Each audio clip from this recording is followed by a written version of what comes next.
还说将来受委屈了，仅可以找他撑腰，这已经是极大的恩情了。可白桑桑不愿，他那时义正言辞地说，还请皇上收回成命，这些我会靠自己的努力所得的。嗟来之时，民女并不需要。当时可给父皇气得不轻，只有那幅江山社稷图出现的那一刻，父皇在对他有所改观。可这东西却是从我这里夺去的。自他入宫以来，朝我这里夺去的东西不少，每每我想找他的时候，都会被楚灵和孟轲阻止。皇兄和孟轲说我仗势欺辱了他们的救命恩人，所以为了报复我，新婚夜当天，孟轲就说我清白被毁。皇兄要我进猪笼，我疯了，直接拉着他们一起陪葬。不曾想重活一世，白桑正在用簪子对准自己的脸颊，笑着说，你说他们见到我划伤的脸会怎么对你？我冷笑一声，一把抢过簪子，在他的脸上划了数十道。一个小血点你怎么告状呢？这样血肉模糊的才好看，对吧？我死在了大婚当天。洞房时，我的新婚夫婿孟轲只看了我一眼就走了出去。他说，公主新婚夜没有落红，清白早已被毁，这样放荡不堪之人，本世子无福消受。众人闯进我的婚房，对我指指点点，这样的当妇应该进猪笼，可她是公主啊，皇子犯法与庶民同罪。最后一句话是我那身为太子的皇兄说的。在看到被他护在身后的白桑时，我瞬间疯了，直接将门窗锁死，打翻了烛台，大火蔓延了整个婚房。在睁眼，我回到了3年前，白桑桑正拿着我的簪子朝自己的脸上戳了一个血点。他笑着说道，你说太子哥哥看了我的脸会怎么想？他恐怕会让你跪下来给我道歉吧。眼前的画面愈加清晰，我这才意识到我重生了。见我不回应，白桑桑得寸进尺，如果你将新进贡的骡子带都给我，说不定我还能让你道歉道得舒服。强烈的恨意涌上心头，我一把夺过簪子，摁住他的脑袋，在他的惊叫声中，用簪子在他的脸上划了数十道。一个小血点你怎么告状呢？这样血肉模糊的才好看，对吧？我残忍地笑出了声，将燃谢的簪子扔在了地上。白桑桑崩溃了，他惊恐地大喊道，快喊太医！我阴阳怪气地说，喊什么太医啊？你顶着这张脸才能更好地说我仗势欺人不是吗？这可是我的寝宫，周围都是我的人。我走出了自己的宫殿，回过身将门锁死。白桑桑面容扭曲的过来，抠着门缝，咬着牙威胁我，你这样对我，他们不会放过你的。我不甚在意，你不是老喜欢往我的凤鸾殿跑吗？既然如此，那你就在这里发烂发臭吧。说完转身离开。前世身为公主，我大方得体，宽容有度，包括对待我皇兄带回来的救命恩人白桑，可他却屡屡陷害我，说我仗势欺人，容不下他这个小女子。不管我怎么解释，皇兄就是不信，甚至连我的青梅竹马孟轲都偏向他。恍惚中我来到了御花园，孟轲正在那里整理衣襟，似乎在等什么人。见我过来，惊诧道，怎么是你？我笑得意味不明，不是你的丧妹妹，所以你失望了。孟轲眼光躲闪，随后失望地看着我，他是太子的救命恩人，公主是不是误会了什么？前世我每次怀疑他跟白桑有点什么的时候，他总是这么说，到最后就把问题抛向了我，指责我是个善妒的。我也是到死的时候才知道，原来那白桑不只救过我皇兄，还救过孟轲，也真是难为他了，能在太子和将军公子落难的时候都能被他捡到。不过孟轲一直想用我的身份权势扳倒他哥，所以才在新婚夜翻脸。那时候他已经是将军府的世子了。我冷笑一声，直接扯着嗓子大喊，来人啊，有外男闯入后宫。紧接着无数的宫女和太监过来，直接将孟轲劫持住了。孟轲僵硬地扯出一点笑脸，都误会了，我是将军府的嫡次子，是公主召我来的。想起前世他在新婚夜污蔑我，我面无表情地上前，啪，直接给了他一个巴掌，打得他措手不及。他捂着脸，眼底阴沉一瞬，但依旧讨好的笑道，公主可是有什么不顺心的事了？只管拿臣下撒气好了，但是我是你的未婚夫婿，你不能让我这样难堪才是。我恍然大悟的点点头，然后开口，我们婚约解除吧。是吗？孟轲不敢置信，他捂着心口状若痛苦，我们不是两情相悦吗？谁跟你两情相悦？少往自己的脸上贴金了。我淡定地说道，然后吩咐道，将军府庶子孟轲擅闯后宫，冲撞了本公主，赐30大板。孟轲更加难以置信了，我甚至一直在这里监工，等到孟轲的屁股血肉模糊的时候，才转身离开，报复了仇人。我的心情好了不少。直到傍晚，太子皇兄将我叫到了他的东宫，彼时戴着面纱的白桑桑正窝在太子的怀里哭哭啼啼，旁边是站直了身体不敢坐下的孟轲。这俩人早在东宫等候我多时了。我直接无视，笑着朝太子问好，皇兄叫我来什么事呀？难道又有进贡的珍宝要给我？太子楚灵冷着眼看我，跪下。我凭什么要跪？我收回了假笑，无故打罚将军公子，甚至欺凌姑的救命恩人，导致他差点毁容。你说你该不该跪？楚灵的声音猛地提高，似乎要震慑住我，可我的声音比他还高。我身为公主，他他们哪一个身份比我高？本公主想欺负他们就欺负他们，需要理由吗？我嚣张跋扈的话语对得楚灵好半晌才反应过来，随即他开始恼羞成怒的要教训我，满嘴胡言，你怎么一点礼义廉耻都没有？你划花了桑桑的脸，打了孟轲的板子，那就罚你掌嘴30吧，动手！说着就有宫女上前要制住我。白桑桑窝在楚灵怀里，挑衅的目光看向我。孟轲劝说我不要反抗，公主，你犯了错就要承担后果，乖乖的吧。可我怎么能任人宰割？抽出一个小刀就开始比划着，谁敢过来，本公主就将他当场刺死。见那些宫女踌躇不前，我嘲讽地对着楚灵说道：“我说你要是喜欢白桑桑，就将人收入东宫不行吗？如今你俩无媒无聘，却做着男女之事，不知廉耻的是皇兄才是。”白桑桑听见，立马从楚灵的怀里挣脱出来，哭得梨花带雨。公主殿下，你不喜欢我，我可以受着，可太子是你的皇兄，你怎么能这么污蔑他呢？他的脸虽然被我划花了，但是戴着面纱，倒也依旧楚楚可人。孟轲虽是在为我解释，但句句都在指责我。我不知道你在闹什么，但你的行为真的很让我失望啊！我不以为意。皇宫里允许你们放屁了吗？楚萧，你还有没有点公主的教养？楚灵猛地起身，直勾勾地盯着我。我仔细地瞧见了楚灵眼底一闪而过的嫌恶，自嘲一声。俗话说，长兄如父，我的教养不都取决于你吗？前世他对我就冷漠至极，只要我犯一点错，就会加倍地罚我。我以为他就是这样的性格，只要我守规矩、知礼仪，就会让他满意我这个妹妹。直到我看见他宠溺地对待白桑时，我才恍然大悟，什么长兄如父，全都是放屁。这场谈判最终在于我母后到来的时候才终止。他一来，白桑桑还想告状皇后娘娘，但被母后一眼瞥了回去，只是淡淡道：“夜色不早了，你们早些回去歇息吧。”为此，宫中只有我和楚灵还有母后3人。母后只是轻声对我们2人说道：“皇上寿辰要到了，别闹得太难看。”是啊，他最好面子了，前世我也是如此，但今生什么面子里子我都不要了，所以我仗着公主的身份欺负白桑桑，欺负得更加肆无忌惮，在身更露重的时候让人把他踹到湖里游泳，都是家常便饭，又往他的饭菜里放老鼠，最后在女宫课上扯下他的面纱肆意嘲笑。我笑着说：“大家都来看看这个毁容怪。”白桑桑布满伤痕的面容上充满了泪水，他望着我，神色怨毒阴狠，再也没有了之前的从容淡定，但碍于身份，只能跪下来求我：“公主殿下，求您饶了民女吧，你怕不是在做梦？”我说着就给了他一巴掌，让他狰狞的面容上雪上加霜。本以为他会再次找太子告状，结果一连几天都是相安无事。后来我知道原来是在这里等着我呢。我坐在凤鸾殿主位上，听着楚灵问：“父皇生辰时你要送什么礼物？”前世我绣了半个月的江山设计图，祝愿父皇的江山绵延长安。可惜楚灵要了去，美名其曰是太子也要保江山社稷，不如给他算了。然后他转手就给了白桑桑。寿辰上，白桑桑献上绣图，父皇龙颜大悦，给了他个女官当当。而我呢，因为礼物备要去了，只简单准备了一个珍宝，从此跟父皇离心，再次为我前世的愚蠢感到痛心。回过神后，我淡定说道：“没有，我就是父皇最好的礼物。”楚灵被我对得哑口无言，但也不甘心，他知道我绣工极好，于是求着我说：“姑最近为国为民伤了神，不如你为姑绣一幅江山设计图吧。”关我屁事！我反问。见我油盐不进，楚灵终于黑了脸，真是敬酒不吃吃罚酒，你别后悔。寿辰当天，黄昏将至，我终于知道了他口中的别后悔是什么意思。就在我赶去赴宴的时候，孟轲拦住了我的去路，周围的人都被遣散了，我心中警铃大作，连忙朝后方跑去，但依然被孟轲拽住，他温柔地握在我的手腕上：“别怪我潇潇，你是公主，就算没有绣技也能活下去，但白桑不一样，你就让他吧。”只听咔嚓一声，腕骨断开，钻心的疼痛让我脸色泛白，我眼中是止不住的恨意。顺便，他还抽出了我袖袋中的江山设计图，将它递给了后赶来的白桑。没想到，我已经躲着那么多人只在深夜秀的作品，还是被他们知道了。白桑桑接过，眼底是藏不住的恶意：“公主又怎么样？你的夫婿不向着你，太子也不向着你，现在你能嚣张，可等太子登基呢，到那时我就是皇后，而你注定只能被我踩在脚下。”我眼神怨毒地盯着他们这对渣男贱女，咬牙切齿地说道：“贱人！”我扬起完好无损的左手，啪，直接给了他一巴掌。面纱落下，白桑桑的脸伤已经好的差不多了，看来楚灵没少花心思。白桑桑捂着脸，就当我是在无能狂怒：“你就在这里待着吧，不知道皇上寿宴，身为长女的你没有参加，不知他会作何感想呢？”他洋洋得意，给我甩了一句狠话，拿着我的江山设计图的绣品就去赴宴了。毕竟白桑桑还等着当他的女官，在宫里耀武扬威呢。我想去追，但被孟轲拦下。看着孟轲将白桑桑护在身后，我心中怒气难消，想起前世是当我的江山社稷图归功于白桑桑时，孟轲是怎么跟我说的？他说桑桑是太子的恩人，你又是太子的胞妹，所以你也应该感谢他。你要是将这件事说出去，不仅桑桑要遭殃，就连你哥也，你知道的，我不喜欢斤斤计较的女孩子。于是我扯着嗓子大吼，丝毫不注意形象，你们早就认识了，这个贱人不只救过太子，还救过你，对吧？你们合起伙来一起害我，就不怕父皇知道？不过白桑桑之前的话倒是提醒了我，太子啊，以后可是要做皇帝的。我眼神暗了下来，可哪怕白桑桑都在他面前撕下可怜的形象了，孟轲依旧向着他，可见他早就知道白桑桑是什么性子的人。是他救过我的命，所以你多担待一点好吗？就这一次，这次过后，我会风光的娶你进门的。孟轲装作深情的朝我解释道，所以这次你就别去了，去太医院将手腕骨接上，不然你这手可就是真废了。孟轲握着我痉挛的手腕，至于皇上那边，你也不想自己的亲哥受连累，对吧？他声音很是温柔缱绻，可手上动作却一点都不吝啬，说出的话刀刀戳人心窝。是啊，我手都断了，周围还没有人，一看就是我呢。好，哥哥安排，他们三合起伙来害我。我忍着疼痛笑出了声，真是可笑啊！这个女人是救过我吗？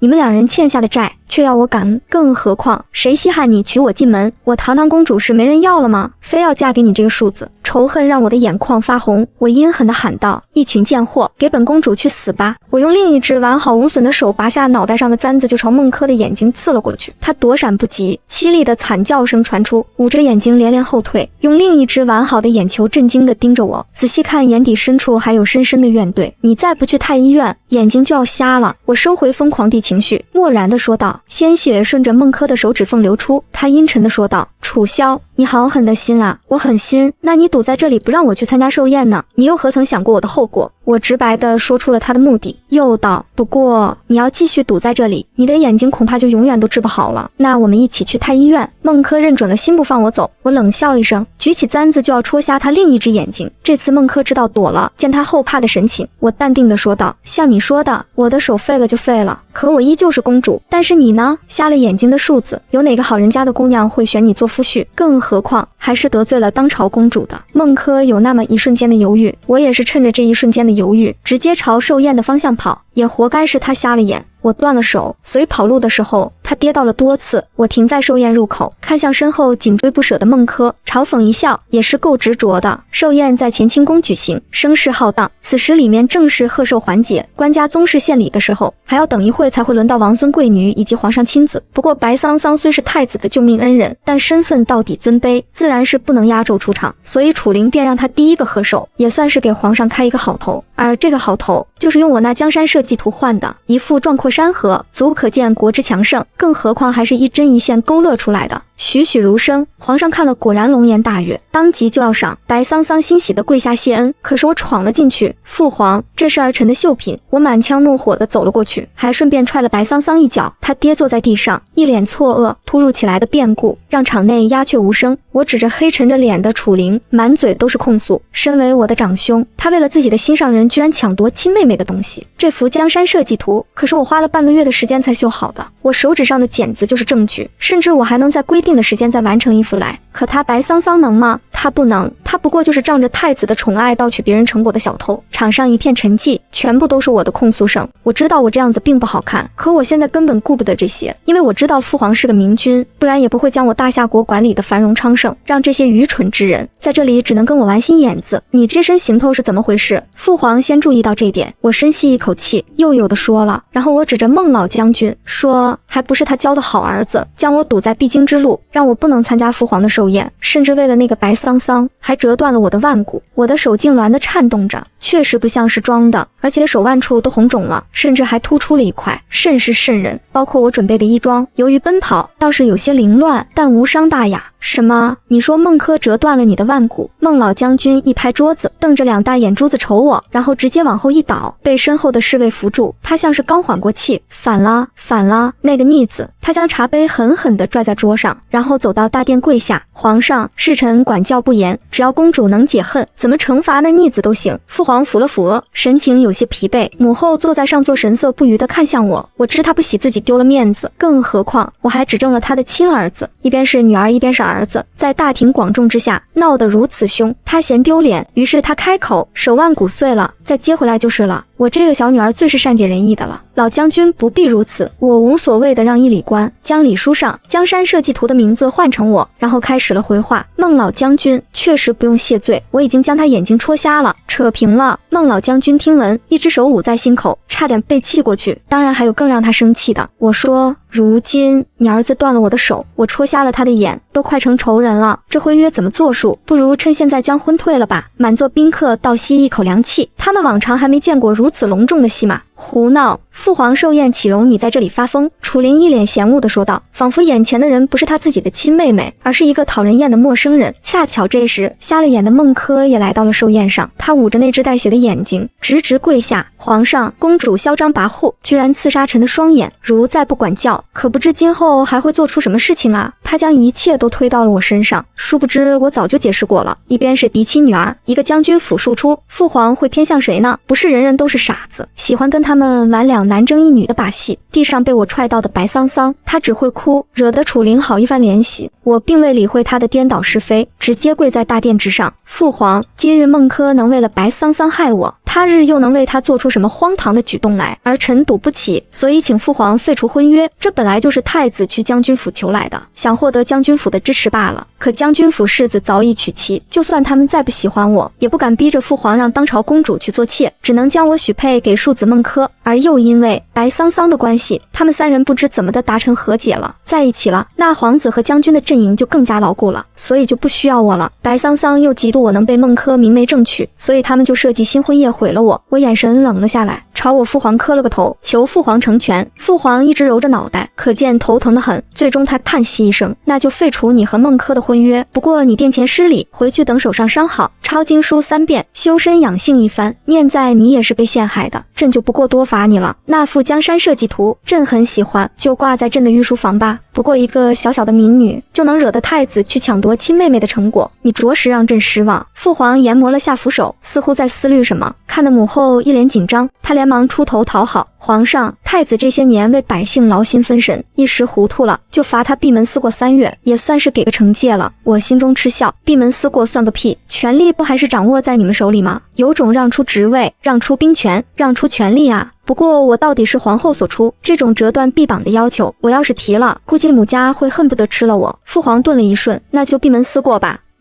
他看了大殿跪着的孟老将军，停顿了一瞬，最终叹息一声，你带回去自己管教吧。不出片刻，父皇的眼神就严厉起来，看向跪坐着哭泣的白桑桑，倒是你仗着救过太子的命就撺掇人害当朝公主，你这样地人留着也是个祸害，拉出去杖毙了吧。我心里明白，父皇将一切的怒火都迁怒在了这个女人身上，一个是保家卫国的忠臣之子，一个是自己的亲生儿女，最后一切的罪名都落在了白桑桑身上。可他冤吗？他并不冤，白桑桑是救过太子，他完全可以领个封号在京城享清福。还记得曾经楚灵刚将白桑桑带回来的那一刻，父皇要怎么感谢他呢？要封他为郡主，在京城赐了府邸，还赏赐了良田千亩，黄金100两，还说将来受委屈了仅可以找他撑腰，这已经是极大的恩情了。可白桑桑不愿，他那时义正言辞地说，还请皇上收回成命，这些我会靠自己的努力所得的，接来之时民女并不需要。当时可给父皇气得不轻，只有那幅江山社稷图出现的那一刻，父皇在对他有所改观，可这东西却是从我这里夺去的。自他入宫以来，朝我这里夺去的东西不少，每每我想找他的时候，都会被楚灵和孟轲阻止，美名其曰他都那么努力了，你让他怎么了？真是越想越恶心。所以当父皇要将白桑桑杖毙的那一刻，我心头是无比的畅快，能在寿宴之上让父皇见血，可见他气得不但上位者喜怒不形于色，他就连惩罚都是轻描淡写的，也对将自己的儿女祸害成这样，他怎么能不气？毕竟我可是皇家唯一的嫡亲公主啊！要什么尊卑有度，我恃宠而骄就好了。可是我知道楚灵是不会让白桑桑死的，包括孟轲，所以当杖毙儿子出来的那一刻，孟轲和楚灵异口同声地喊道：“不可！”两人都挡在白桑桑面前，要护他周全。这下不知满座官员家眷，就连父皇都忍不住黑了脸。他说：“你们可是对朕的决策有什么不满？这是要动怒的前兆。”孟老将军恨铁不成钢，他拖着孟轲就要出去，去，你眼睛还没治好，莫不是真瞎了不成？这样的女子有何值得你豁得出命去保？谁知孟轲一把甩开她，斩钉截铁地说道：桑桑也救过我的命，我不能做忘恩负义之人，倒是公主殿下咄咄逼人，如果她今天不来宴会，我们都不会有事。我实在没忍住，合着我还必须得委曲求全，用自己的命来成全你们的爱情是吗？楚萧，这不是爱情，这种感情你永远都不会懂的，不要拿你那善妒的心思来揣摩我们的关系。孟轲反驳道，但被孟老将军一巴掌拍了过去。混账！孟老将军吹胡子瞪眼的，最终还是被大儿子带回席位的。临走前还意味深长地看了孟轲一眼。白桑桑爬在楚灵怀里，太子哥哥，我怕。说着，他还不忘朝我这里瞥一眼，眼中满是嫉恨。我懒得跟他玩这种把戏，只是跪在殿上等待着父皇的命令，因为我知道这次就算是白桑桑不死，保护他的那2个男人也得脱一层皮。最终，白桑桑的命是保下来了，但是太子也被夺去了兵部侍郎的职位。孟轲也因为殿前失仪和谋害公主的名头被关进了天牢，等待着自己的亲爹将自己捞出来呢。我笑了笑，对此结果很是满意。寿宴结束，父皇心疼我挺着手痛都要来参加宴会，甚至还熬夜绣了那样完美的绣品，接二连三的赏赐朝我的凤鸾殿送来。彼时我正在养伤，因为耽误了治疗，我的右手估计很难提重物了，就连绣一个简单的鸳鸯图案都酸涩不已，看来是真的要废了。我心中怨气加深，这股气不撒出去，我心中憋闷得很。也是此时，楚灵气冲冲地闯入了我的凤鸾殿，满嘴都是指责我的话。楚萧，你看你干的好事，这样的结果你满意了？他想一点一点地让白桑桑得到父皇的认可，这样才可以让他当太子妃。但是啊，你们要是成双成对，往后登基为帝后，那还有我什么事啊？我淡定地说道，我当然满意了，满意到我的手都被我好哥哥给废了呢。不过白桑桑已经遭父皇嫌恶了吧，你就算让他当你太子妃，估计也成不了。想给他造势，想给他名正言顺的身份，你和孟轲是不是还商量好了，要孟老将军收她为义女，然后让她嫁给你啊？可惜了，白桑桑将他儿子害成了那样，孟老将军再也不会同意了呢。我咧着嘴角大笑，眸子里是对他们的满满恶意。前世白桑桑就被孟家收为义女了，那多归功于楚灵给她造势的缘故。江山社稷图就是其一。楚灵脸色有那么一瞬间绷不住，甚至还隐隐露出了些杀意，但转瞬即逝，再眨眼她又恢复了那种高傲冷漠的样子。你身为姑的胞妹是与我站在同一阵营下，如今姑被夺了兵部侍郎的权利，一荣俱荣，一损俱损，其他人可不像姑这么容忍你。皇兄别不是忘了，我也是皇上的儿女，是大夏朝的公主，我一个女子，他们还怕我争夺皇位不成？别以为我不知，你们那心尖上的白桑桑是个什么货色，你们2个为了报恩把我拉下水，以为我是什么软柿子吗？所以有我楚萧在的一天，你们3个贱人就别想安生。我冷笑道，前世白桑桑说我欺辱她，排挤她，不待见她，今生的我确实如此。楚灵憋了半天，才从嘴里蹦出几个字，好。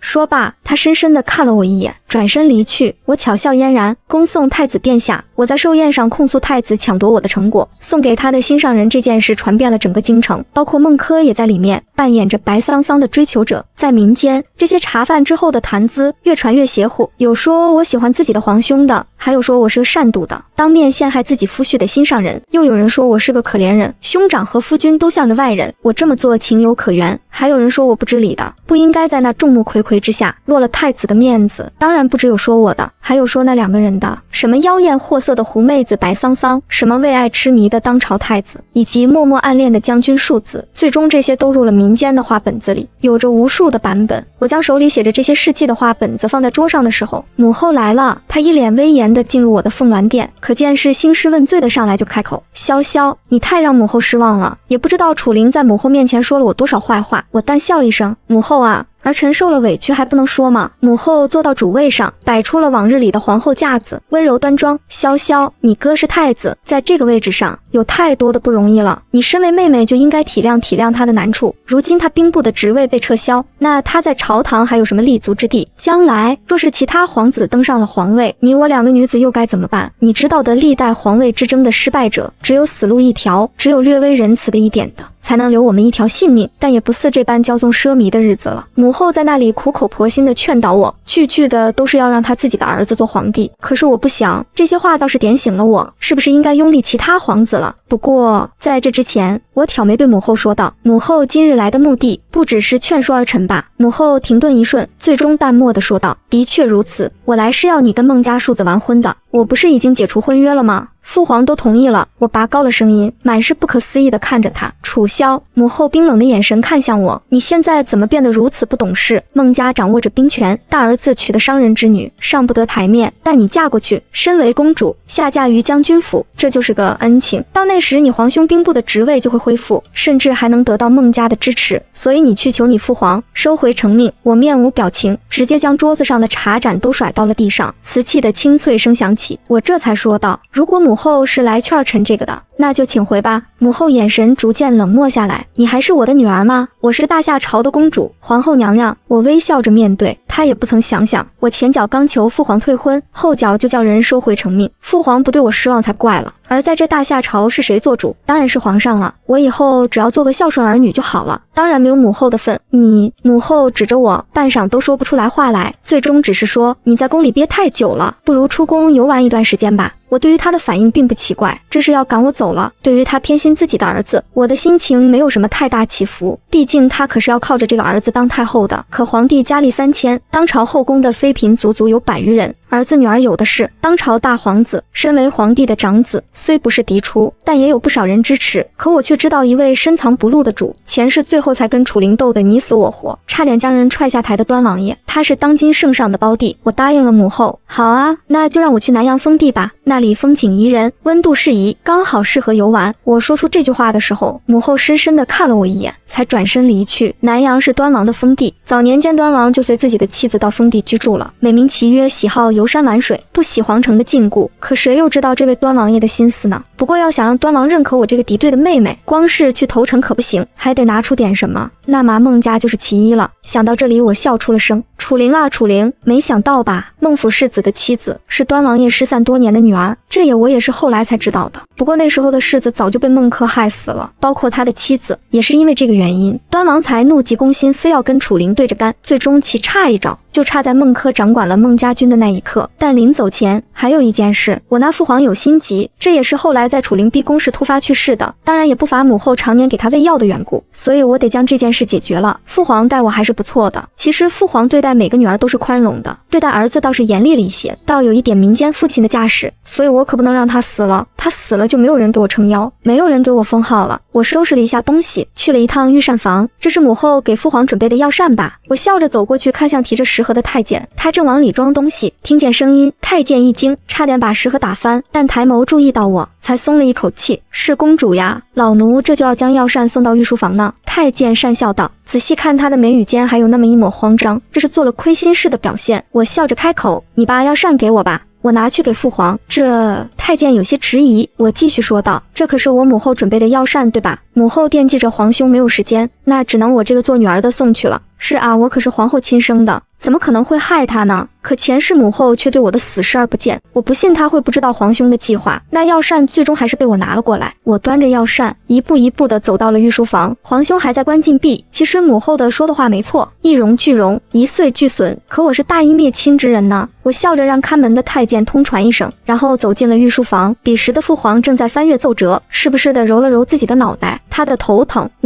毛病的就是用脑过度的缘故。可是皇后借着关心的姿态，用一些不易察觉的药膳，渐渐引发了皇上的心急。我目光瞥向桌上的夜来香，那花材剪得跟昙花似的，同样都是在夜里盛开。当初母后就是用这朵花才让父皇突发心急的。我默默将药膳端了上去，轻声说道，父皇日理万机，这是母后历来为您准备的药膳，先尝尝吧。是潇潇啊。父皇应了一声，刚要拿起我手中的药膳，但被我不小心打翻在桌面上，药膳落在那含羞待放的花朵之上，刹那间鲜花盛开，一股刺激的香味从花上传来。父皇皱了皱眉，这花怎么在白天开了？我诧异一声，然后端起鲜花查看。父皇，这不是夜来香吗？这种鲜花不宜放在室内的，会让人呼吸不畅，严重者会心急突发而死。我的话一出，彻底让父皇变了脸。然后我又拿起手帕处理桌上的药膳时，突然发现里面的药物简单的闻了闻，脸色大变。父皇，这是有人要害你啊！母后体弱，我时常跟在她身边接触过药理，这药膳里的药物如果遇到夜来香的气味，恐怕会直接加重病情，严重者就会突发心急而死。就算太医院查了，也只当是意外。可这药膳是我母后亲自准备的，她他有什么理由要害父皇呢？我脸色凝重了起来，面色也开始担惊后怕。父皇深吸口气，眼神沉了下来，他看向我，叫太医院的人过来。我应了声是，然后吩咐门外的小太监。不久，太医院的人就来了。他尝了一口药膳，刚要说没有问题，却猛然看向桌子上的植物。刹那间心慌不已，直接跪地叩首：皇上，有奸人要害龙体啊！这要配合着夜来香的香气，不出3年就会让人突发心疾而死。皇上一定要彻查。恰巧这时我也跪了下来，眼含泪光。父皇英明神武，乃是天下百姓的福音。您的出现让大夏国一直安宁祥和，却没想到居然遭遇这样的毒手。就算是我至亲之人，我也绝对不会姑息。我言辞真切，句句说到了父皇的心坎里。他看我的目光柔和不少，更何况这件事情还是我发现的。如果没有我，父皇可能一直都察觉不出来。最终他叹息一声去，让太医先退下，然后看向我说：潇潇长大了，知道为父皇分忧了。这句话的意思就是母后犯的错就不怪罪我了。我恰巧露出依旧红肿的手腕，上面还擦了药膏的抹了下眼泪，唯愿父皇龙体康健，我朝才能将盛世延续下去。害了父皇就是害了天下百姓，这点臣是明白的。我身为大夏国的公主，理应为父皇分忧，为百姓做事。你能明白这些道理，朕很欣慰。父皇点点头，总算不那么气了。恰巧他注意到了我手上的伤口，还没好吗？耽误了治疗，怕是以后不能长久拿针了。我轻声说道。父皇深吸口气，尽力地压制住心底的愤怒。没想到你身为他的胞妹，他竟然也能残忍至此，真不知道是福还是祸。我知道父皇说的是立楚灵为太子，看来他已经对母后失望了，连带着对太子。你也知道，你母家势力不小，要想直接铲除得费好一番功夫，所以我连忙跪下，儿臣愿为父皇分忧。父皇这才笑了出来，他看着我，念你护驾有功，赐你平安封号，希望你与夏朝一样平安长久。这句话的意思可是将我和国运扯在一起了，可见对我是有多么的欢喜。我接过圣旨，在父皇的旨意下离开了御书房。现在开始我是父皇的人了，以后为父皇做事，也对父皇今年刚是壮年，要死的话还早着呢。我会将我知道遇到的事情全部都告诉皇上的。回了凤鸾殿，母后果然在那里等我。她说：你去给你父皇送药了，可有什么异常？同往常一样。父皇翻阅一会奏折，就用了药膳，然后就歇息了。我将圣旨藏在了袖中。母后明显松了口气，但她的眼睛依旧注视着我，似乎在观察我的异样。我没露出任何破绽，在母后的观察下，我轻声说道：去南阳的事情我都准备好了，过2日就会出发。母后会送我吗？母后这才放下心思来，神色恢复了往日的淡漠。你皇兄还在关禁闭，母后心情欠佳，这是依旧怪罪我呢。我淡笑道：那儿臣就自行了。从寿宴结束到今日，自始至终都没有问过我的手怎么样，以后还能不能做女工了。这就是所谓的母亲，她仅仅有我和皇兄2个儿女，都吝啬将关心分我一点，可父皇却有千万个儿女，依旧在朝上兢兢业业。我在期待什么？不过是一个残害皇帝的毒妇罢了。一切按夏国律法处置。母后离开了凤鸾殿，我早些歇息了下来。次日一早，我就穿衣装，带着我信得过的丫鬟出了宫，还顺便告知了父皇一声。他让我试探孟家的态度，我也的确需要去孟府一趟，因为我是去让世子的妻子临来认亲的。当我坐着轿子来到孟府的时候，他们的小厮第一时间就发现了我，直接为我开了门。不知公主驾到，小的这就去通报老将军，还没等我阻止，他撒丫子就跑了。办事倒是利索，我笑着走入了孟府。这是我第2次来这里，前世是我身着大红嫁衣，在黄昏将至的那一刻，正是入的孟府的门。那时我盖着大红盖头，根本来不及欣赏府里的美景，就在夜晚的时候，被一堆人指指点点，那些胡言秽语像是刻在脑子里一样。今生我穿着锦衣长裙来到了孟府，不过不是来找孟轲的，但他却像是有眼睛了一样，盯上了我，同我的手腕没来得及救治一样。他的眼睛也一样没来得及，但他爱美，便用金丝不仅给遮住了。见我出现在孟府，他当下就走了过来，看表情，来者不善。公主出现在孟府可真是稀奇啊，就是不知道殿下的手好了没。我抬起手，露出手腕上的药膏，神色淡定，托你的福，没好。在下的眼睛也一样，你说你断了手，我瞎了眼，会不会是绝配呢？我们3年婚约，我不相信你会对我没有感情。孟轲淡定地说道，如果你下嫁给我，我就原谅你差点让桑桑死于非命的事实。他语气依旧那么自信。我嫌恶的离他3步远，将军府庶子莫不是得了什么失心疯？如今你我婚约早已解除，你未免太自信了点。况且我的手虽然没好，好，但也能用，倒是你的眼睛，估计是再也用不了。也不知道你那好桑桑看见了还会不会待你如初。还有，以后别出现在我的面前，否则我见你一次打你次。说着，我就要拔下脑袋上的簪子，就要对孟轲出手，因为我实在是忍不了了。但是从假山后窜出一道白影，却拦住了我。他将孟轲护在身后。你的心思果然恶毒至极，光天化日之下，居然还想对孟哥哥动手。白桑桑义正言辞地说道。他看我的眼神，依旧是照耀在阳光下的怨毒，明晃晃的，丝毫不隐藏。你害得你哥禁足，害得孟哥哥瞎眼，难道还不够吗？你又想做什么伤天害理的事情？白桑桑指责我，仿佛我真的十恶不赦之人。我轻笑一声，我想你搞错了，他们这样难道不是因为你吗？要不是因为你贪心，怎么会害得你两个好哥哥如此？怎么现在太子被禁足了，你就跑来找这个庶子了？你说你这么放，当你爹娘知道吗？闭嘴！孟轲冷漠的呵斥，他伸手拉过我，挡在了我和白桑桑的中间，目光锐利地射向我。我警告你，你休想再动桑桑一根汗毛。他很紧张，他紧张到是非不分。孟哥哥，白桑桑楚楚可怜地望着他，我厌烦地看着他们两个，冷笑。既然你们都喜欢他，干脆三人成行算了，何必这样惺惺作态的？说完，我就转身准备走。刚刚转过身去的那一瞬间，一个东西突然朝我飞来，速度快得让我连躲避的机会都没有。只听见一声惨叫传来，是白桑桑的。他捂着胸口，鲜血淋漓。他不敢置信地瞪大双眸，不可置信地盯着我。公主，我到底哪里惹到你了？你要这样对我动手？我垂眸不屑，又是这样的手段。那血一看就是准备过的，可见他早就预谋了见我的时候这样博取同情了。孟哥哥，他要杀我！呜呜，疼！白桑桑哭着扑到孟轲的怀中，孟轲的脸上满是愤怒与阴沉，他的拳头握得咯吱响，阴冷的目光看向我，再也没有了平日里伪装的爱意。我站在不远处，目光冰冷，毫无温度地回视他。半晌后，他终于开口：“公主，请回吧。”他冷静了下来，知道我身份尊贵，不易对我动手，所以只能赶我走。我笑了：“你一个庶子，有什么资格赶我走？别的我不知道，但是皇后娘娘可是下定决心要将你许配给我。你今日来不就是求得我原谅的吗？本来我还念着往日情分可以原谅你，但你对桑桑出手这件事，我绝对不会容忍。”孟轲隐忍地说道。我嗤笑一声，前世也是如此，我只当是他可怜那个白桑桑，碍于他是楚灵的救命恩人的份上，孟轲才会对他百般照顾。况且我也不是个善妒的人。孟轲，我想过你不要脸，但我没想到你会如此的不要脸。我反驳了回去，现在说再多都无用，你自己回去好好跟皇后娘娘解释吧，坏了他们的大计，就算你身为公主也不会好过，毕竟在你的头上还有太子，还有皇后，你伤了桑桑的这件事，就连我也不会容忍你。你要是现在道歉，并日夜照顾桑桑，等她伤好，我倒是还可以考虑考虑，但是往后的这些日子，你必须让着桑桑，毕竟她已经为你受了很多苦了。孟轲抱着白桑桑，声嘶力竭地指责我。我看了眼白桑桑流血的腹部，那里的血都要流没了，估计是里面准备的血液干涸了，不给他们反应的机会。我直接扯出白桑桑，在他们震惊的目光中，从白桑桑的怀中取出了那个用动物皮革制作的血袋。你倒是聪明，连这种办法都想得出来。我冷冷地看向白桑桑，在他错愕的表情中，吩咐我身后的丫鬟。白桑桑污蔑公主，掌嘴30，楚萧，你敢！孟轲起身要阻止我，我冰冷的眼神扫过他，直呼本公主大名，你也一样。说着，我上去就扇了孟轲一个巴掌。他想反抗，我轻声警告一句：你一个庶子，经过上次的事情，在家里恐怕没有地位了吧？我不介意将这件事告诉孟老将军，看看他会不会将白桑桑弄死。孟轲不吭声了。我叫过来了一个小厮，让他打我不敢的。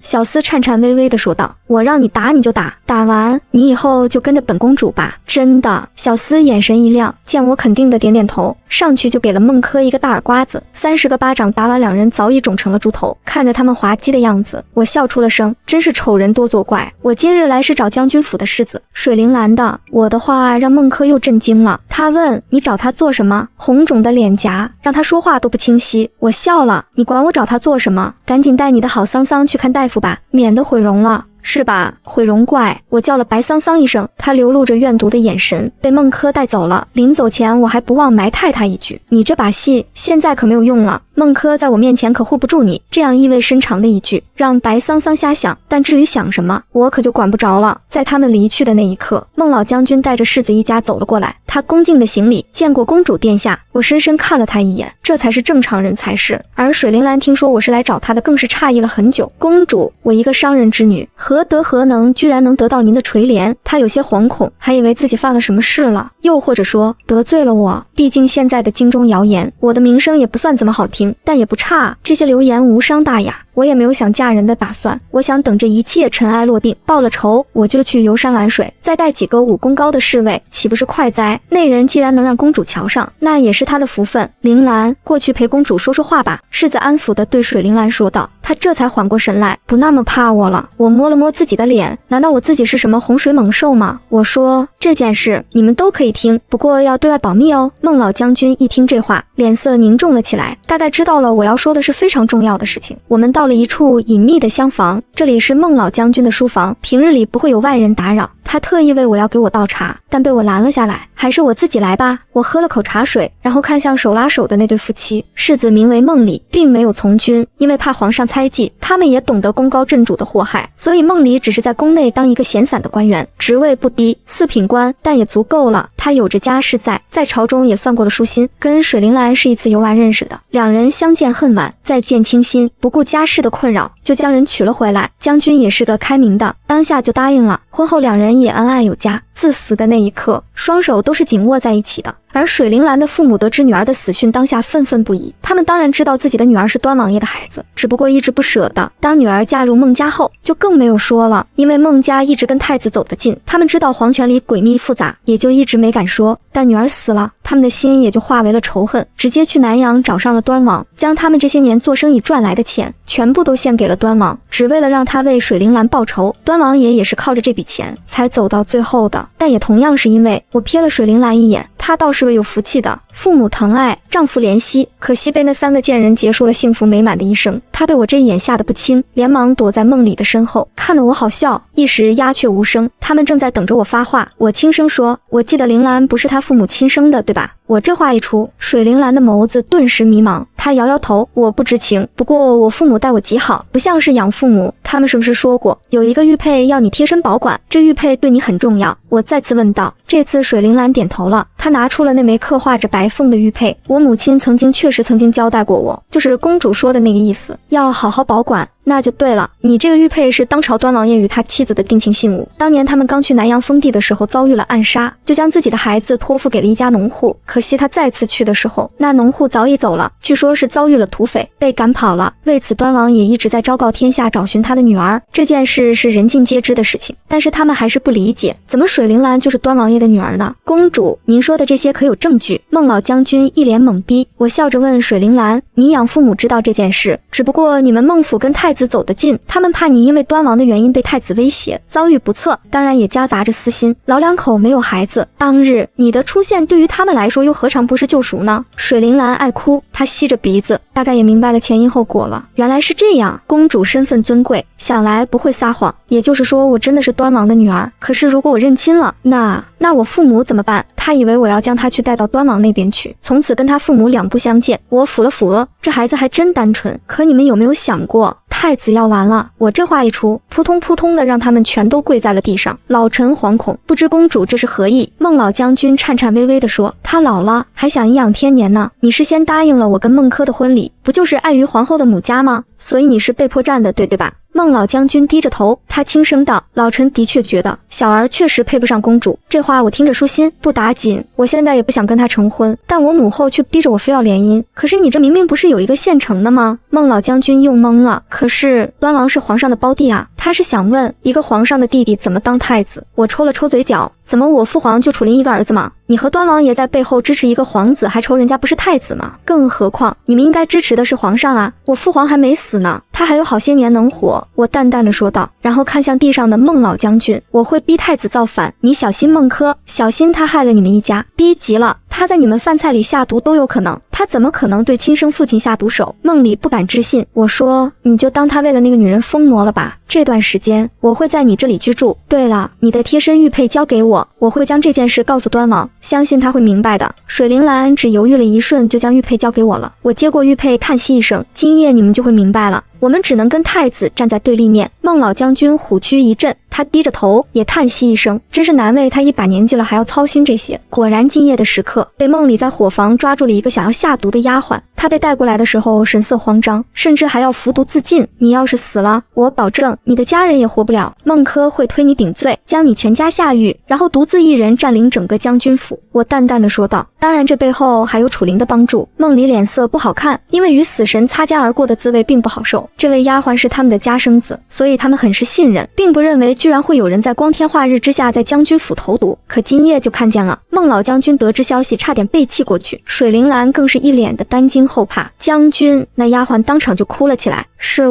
是我下的毒，跟我的家人没有关系，但是孟少爷威胁我，他说我不这么做就要处死我们一家。这主意是谁出的？我问了这么一句，丫鬟抽泣了起来，是跟在孟少爷身后的那个女子出的主意。她说只要将我一家绑起来，我就听话，还利诱我说如果这件事办成了，孟少爷就是将军府唯一的掌权人，而我也是下人中的头，以后荣华富贵享不断，甚至还说能为我今后的女儿脱离奴籍。奴婢实在是在威逼利诱这下没忍住，还是去下毒了。这句话这些人都心知肚明。混账，将那个逆子和那个妖女给我带上来。孟老将军这是真的生气了，看那样子估计也不打算放过这个小儿子了。我淡定地走到了一旁坐了下来，还顺便递给了他一口茶，怕他待会骂人骂得口渴。孟老将军一把将茶水喝了进去，然后孟轲和白桑桑就被押了上来。孟轲，你可知罪？当他看见那个丫鬟的时候，就知道自己完了，于是他勇敢地站了出来。一人做事一人当，是我做的又怎么样？孟轲理直气壮地说道。我不知道他哪里来的那么大的勇气，难道是因为那在宫中禁足的楚灵不成？结果还真是。不过儿子是太子的人，你们敢动我吗？就不怕太子怪罪下来？孟轲依旧气定神闲地说道。这大夏朝无人了是吗？你要这么说的话，那老夫就去告御状了。孟老将军漠然地看向孟轲，这仅有的一点父子之情也算是抹灭了。不过你身后的这个女子教唆你下毒害我孟家，也难逃罪名，我会将她送到大理寺的。当然就算我现在打死她都不为过。孟老将军看向白桑桑时，眼中一闪而过的杀意。白桑桑脸色苍白，随后站起身，威胁似的说道：你们要敢杀我，太子不会放过你们的。随后他的余光瞥向我，像是懂了什么。我算是知道了，原来这一切都是你出的主意，对不对？白桑桑凶狠地看向我，我端着茶盏抿了一口，淡淡道：皇子犯法都与庶民同罪，更何况是你们呢？孟老将军秉公办事就可。我一锤定音，就要将白桑桑下牢。孟轲自然不愿，他将白桑桑护在身后，嫌恶一般的看向我：你这个妒妇，我说怎么要跟我取消婚约，原来是嫉妒桑桑，现在居然还要将他赶尽杀绝，等太子出来，第一个就不会放过你。孟轲威胁道，似乎要逼我就范。你寿宴上的行为已经让太子寒心了，难道今天还要雪上加霜吗？我将茶盏放在桌子上，情绪竟然出奇的稳定下来。孟轲禁足将军府，不得外出，白桑桑送大理寺去。放心，这一切我都会禀报父皇的，绝对不会给你们任何翻身的余地。我这话一出，白桑桑彻底疯了，等着吧，楚萧，等太子出来就是你的死期。不，等我当上皇后的那一天，我要狠狠地折磨你，让你生不如死。可他们的无能狂怒依旧改变不了事实。第二日一早，我交代了孟老将军一些事情，就离开了将军府，出发去往南阳。经历过这一件事，他们也意识到了，如果太子不倒，那绝对没有他们的容身之地。更何况，如果让这样昏庸的太子继承大统，那真是将大夏朝的江山毁于一旦。一路上唱我的身边跟着武功高强的侍卫，一路上倒也畅通无阻。而在这几天几夜的路程中，我也收到了一个消息，当今皇后娘娘下狱了，包括她的母家，谋害龙体，结党营私，贪污腐败，绝对活不了。按照消息上来说，是1月后问斩。看着这个时间，我笑了。父皇这是给我留了时间，他也怕太子领兵造反，毕竟皇后的母家也是有兵权的，夏朝兵权。皇上，孟老将军也是如此，皇后母家各掌握1/3的兵权，以及端王的亲卫军，那是皇上特批的，算是给他们的一个保障，毕竟是自己的亲弟弟。从这点来说，我是非常佩服父皇的。其中孟老将军后继无人，唯一的嫡子是个文官，庶子也不是大才，等他一走，兵权就会归于皇权。现在好了，看来父皇已经做了万全之策对付他们了。我狠得下心，对于前世欺我害我我之人，我一个都不会放过，更不会同情。我带着水灵兰的信物去拜访了端王府，他们的人见到我很是恭敬，端王妃更是亲自来迎接我。你能来看我们，最好不过了。孩子，你母后近来可好？我母后谋害父皇，1月后问斩。我淡定地说道。什么？端王妃震惊，很久才回过神来，复杂地看向我。你是来避风头的吧？潇潇，快进来吧，住多久都关系。我摇摇头，不是，我是来告诉你们，你们的女儿找到了。什么？真的假的？你没在骗我吧？端王妃更加震惊了。我拿出了那枚白凤玉佩，这是你们女儿的信物，她从小一直带着的。其实那户农户没死，他们逃走后做起了生意，结果生意越做越大，成了当地有名的富商。你们的女儿被养得很好，还遇到了相伴一生之人，夫妻2人恩爱，是孟老将军府的嫡子孟离。端王妃拿过玉佩左看看右看看，最后故意地问道：你说的这些可有证据？我笑着说：一切只需要你们回京看看便知。铃兰跟端王妃很像，一眼就能看出来那是你们的孩子，更何况那户农户你们也见过，如今不过是老了点。端王妃惆怅了半晌，遮掩住眸中的激动，尽量让自己的端庄一些。我带你去找端王。他看了我一眼说道。我见到端王的时候，他正在练习射箭，早年端王还领过兵打过仗，所以近年来一直没有荒废自己的武艺。我将所有的事情都跟他说了一遍，还顺便说道，现在局势紧张，太子随时都有可能造反，所以需要您出面帮忙。皇上掌管的军队在外抵御外敌，孟老将军手下的人又常年不作战了，现在也只有您了。我说。端王正愣了一瞬，随后焦急地喊道：来人，备马！与父皇一样，这位端王也是顾念着皇上的安危，稍安勿躁。端王爷，一切还需从长计议。我淡然地说道。现在出兵需要什么理由吗？万一人家端王是造反的呢？所以得等太子兵变，等孟老将军出现，孟家军跟母后母家分庭抗礼之后，端王再去打破这个平衡。这一切都是父皇告诉我的，我也如实照做了。端王听了我的话，确实沉寂了下来，他也觉得立马出去有些不妥。于是接下来的10日，我一直在端王府居住，静候佳音。期间，端王妃一直攀着我的手，询问水灵兰的近况，我都会回王妃此去一瞧便知。她心中是越发的期待，包括端王，他们甚至想接女儿回来，后来又心思不妥，还是等他们隔段时间就去京城看看吧，毕竟接过来人家的养父母就看不到了。端王、端王妃这样的人是不会怪罪他们的，甚至还有些感激他们能将自己的女儿教育得那么好。不出半个月，我终于得到了消息，太子要造反了，他终于坐不住了。毕竟大理寺的白桑桑可受不了苦，如果他再不动手，就连支持他的母家都会溃散，所以还不如赌一把呢。楚灵手里拿着兵符，那是他最后的底牌，可以掌握他母家的全部军队。然后他利用这些将孟轲从府里解救了出来，并且还偷了孟家军的兵符。他以孟家子的身份相信自己一定能请得动这些兵。最后孟轲甚至还朝孟老将军和孟李一家释放毒烟。别怪我，要怪就怪你们太不识相。临走前，孟轲阴沉着脸看向孟府说道，殊不知这一切都被他的爹爹和大哥注视了，但他们的眼神冰冷至极，想来是彻底放弃孟轲了，再没有一点亲情。太子领着2个大军直接逼宫，京城的家家户户都关紧门窗，生怕惹得自己一身腥。站在太子队里的当然还有一些文官了，但这些都无伤大雅。我跟端王妃乘坐马车回京的那一刻，都已经想到了结果。端王得知消息的时候立马就走了，毕竟命不等人。我和端王妃是后去的，一路乘着马车相安无事。当来到京城时，天将亮，第一抹阳光照耀在城门之上，士兵为我们开了门，是端王的人。我放下了心来，领着端王妃先去了孟府跟水灵兰相认。孟李在孟府陪着妻子，孟老将军只身一人入宫了，也对身为早些年领兵打仗的大人物，那些士兵见到他可比兵符轻多了。当一切尘埃落定的那一刻，太子与孟轲都被以造反的名义被打入了大牢，跟皇后一起问斩，也算是给世人一个警告。而就在这一天，我也终于敢拿出了那个圣旨。在大殿上，父皇亲自宣布要封我为平安公主，这一行为就意味着我母后和哥哥的行为跟我这个公主没有一点关系，我还如往常一样，在当今圣上的眼里是重要的，也叫旁人不敢欺辱了过去。处理完这些，我去了一趟大理寺，彼时白桑桑已经被折磨得不成人样，见到我时依旧是一脸怨毒。等我成为皇后的那一天，我定叫你生不如死。我看着他的样子，嫌弃似的退后一步，殊不知我这一举动更是刺激到了他。他开始破口大骂，公主又怎么样？不过就是投了个好胎罢了，大家都是人，凭什么你能享受荣华富贵呢？你就看着吧，今日你怎么对我，来日我就10倍偿还。死贱人！我打断了他，太子入狱了，包括孟轲，深爱着你的2个男人都要死了。此话一出，白桑桑目光呆滞，不可能，你骗我！他大吼，但我丝毫没有理会他的无能狂怒，只是轻蔑地看了他一眼，就从牢里走了出去，看向隔壁牢房里两脸颓废的男人。我好心地将他们关在了一起，既然喜欢，那就死也死在一起吧。我笑着从阴暗的牢房里走了出去，看向天上的阳光，露出了一个久违的笑容。还好，这不是梦。往后，本公主就去看看我大夏朝的大好河。